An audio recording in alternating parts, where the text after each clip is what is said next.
మధ్య ఒక సర్వేలో ఆఫ్రికన్ దేశాల్లో, ఆఫ్రికా, ఐరోపా దేశాల్లో, ఆసియా, పశ్చిమాసియా, ఐరోపా, ఆసియా దేశాల్లో, ఐరోపా దేశాల్లో క్యాన్సర్ అనేది ఉంది. ఆఫ్రికన్ కంట్రీస్లో క్యాన్సర్ అనేది ఉండదు. What is the reason? What kind of the reason?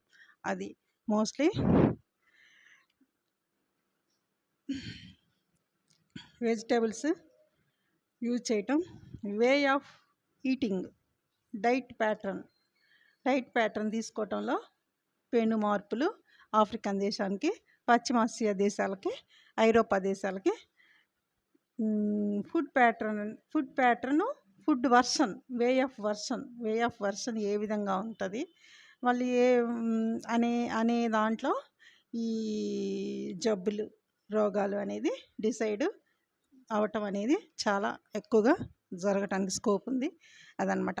Africa కంట్రీస్లో ఆఫ్రికా దేశాల్లో, కొన్ని దేశాల్లో ఎంతో కష్టపడి చెమట వచ్చి ఏమాత్రం ఫ్యాషన్ లేకుండా ప్రశాంతంగా ఆల్ కైండ్ ఆఫ్ వెజిటేబుల్స్ని పెద్ద పెద్ద వెజల్స్లో కుక్ చేసి తీసుకుంటారు లేడీస్. అది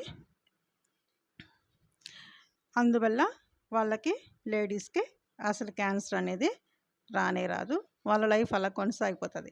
మనకి 40 years నుంచి కొన్ని దేశాల్లో క్యాన్సర్ వస్తూ ఉంటుంది, ఎక్కువ లేడీస్కి. ఎందుకంటే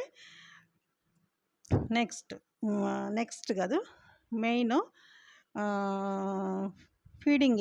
బ్రెస్ట్ ఫీడింగ్ ఎవరు గ్లామరస్ బ్యూటీనెస్ తగ్గిపోతుందని బ్రెస్ట్ ఫీడింగ్ని మిస్ అయిపోతారు. బ్రెస్ట్ ఫీడింగ్ ఎవరు, అందువల్ల హార్మోనల్ ప్రాబ్లమ్స్, దానివల్ల క్యాన్సర్కి అవకాశం ఉంది, బ్రెస్ట్ క్యాన్సర్కి. Next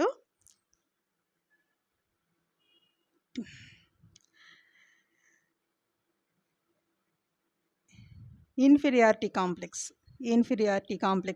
superiority complex. అది ఎక్కడైనా విందుల్లో, పార్టీల్లో అవి ఇవి తినటానికి ఇన్ఫీరియారిటీ ఫీలింగు కొన్ని సిచ్యుయేషన్స్లో, సుపీరియారిటీ ఫీలింగు కొన్ని సిచ్యుయేషన్స్లో ఎక్కువగా లీడ్ చేస్తూ ఉంటారు కొన్ని దేశాల్లో ఉమెన్స్.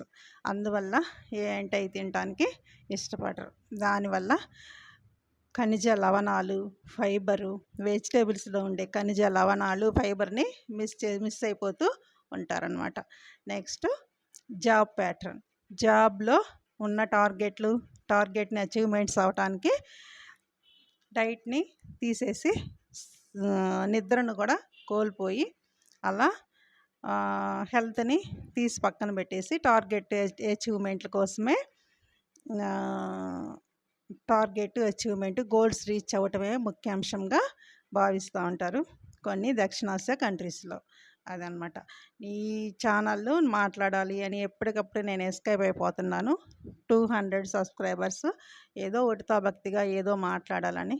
ఇది మానిటైజేషన్ అయ్యేసరికి ఇంకా అట్లీస్ట్ 10 years అయినా పట్టచ్చు. ఇప్పుడల్లా మానిటైజేషన్ అవుతుంది అని నాకే అసలు అవుతుంది అని కాదు, ఏదో ఒకటి. మహాత్మా గాంధీ సూక్తులు నాకు చిన్నప్పటి నుంచి, మా బాబు మధ్యలో ఉన్నప్పుడు, పనిని పూజించుము, ఇది వర్క్ అనమాట.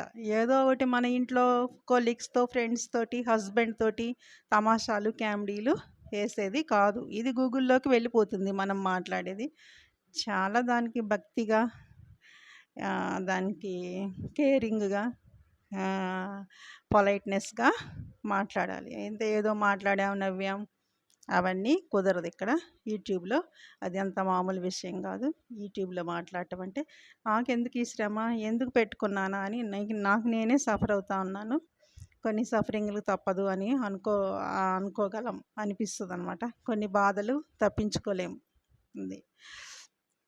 నెక్స్ట్ క్యాన్సర్ ఆ దేశాల్లో, కొన్ని దేశాల్లో, ఆఫ్రికా కంట్రీస్, కెనడా అటువైపు వాళ్ళు సిస్టమేటిక్గా టీ కానీ, లంచ్ కానీ, వెజిటేబుల్స్ కానీ, పాల ప్రోడక్ట్స్, పాల ఉత్పత్తులు, పెరుగు, మజ్జిగ కానీ టైం ప్రకారంగా ఒక సిస్టమేటిక్గా, స్లీపింగ్ సిస్టమేటిక్గా, చాలా సిస్టమేటిక్‌గా ఉంటారు. వాళ్ళు వాళ్ళకి పెద్ద పెద్ద హెల్త్ ఇష్యూస్‌కి దూరమై ప్రశాంతంగా ఉంటారు. మనం మన కొన్ని కంట్రీస్‌లో వాళ్ళ లివింగ్ స్టైల్ లివింగ్ స్టైల్ వేరుగా ఉంటది.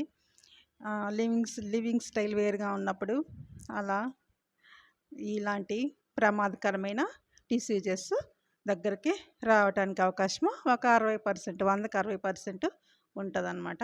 అదనమాట. ఆహ్,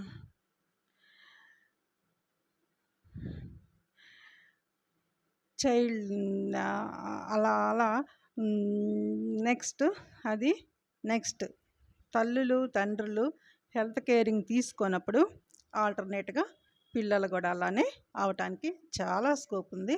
పిల్లలు గూడా అనారోగ్యానికి గురైపోతూ ఉంటారు. అది దాని ఆల్టర్‌నేట్‌గా వస్తూ ఉంటుంది. ఆల్టర్‌నేట్‌గా వస్తూ ఉంటుంది. దానికి ఎందుకొస్తది, ఏంటి, వాళ్ళు హెల్త్ పాడైంది, వీళ్ళు బాగుండొచ్చు కదా అని పక్కన వాళ్ళు ప్రశ్నిస్తారు, విమర్శిస్తారు. అది సర్వసాధారణం. బై ది బై తల్లిదండ్రులు, ఇంట్లో కుటుంబ సభ్యులు హెల్త్ కేర్ తీసుకోనప్పుడు ఆల్టర్‌నేట్‌గా జనరేషన్ పిల్లలు గూడా హెల్త్ కేర్ తీసుకోరు.